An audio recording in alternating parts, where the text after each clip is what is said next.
বৃদ্ধিকা হচ্ছে first time এই লাইফে 22 বছর বয়সে প্রথমবার সিনেমা দেখতে আসলো, শুধুমাত্র দেব শুভশ্রী মানে কত বছর পর, 9-10 বছর পর একসাথে হলো বলে একমাত্র দেখতে এলো। গাইস বুঝতে পারছো তো, তার মানে ও মানে কত মুভিটা ভীষণ সুন্দর।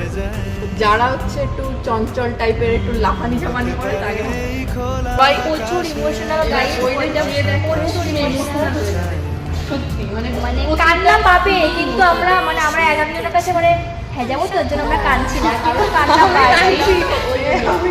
গাইস ও কেঁদে দিয়েছে, ও কেঁদে দিয়েছে গাইস, আমরাও মানে চোখের জল আটকে রেখেছি। বেরোবে কিন্তু আর দেবের সিনগুলো হেপি হেপি হেপি গানটা সবচেয়ে বেশি হ্যাঁ, সবকটা গানই খুব ইমোশনাল। একটা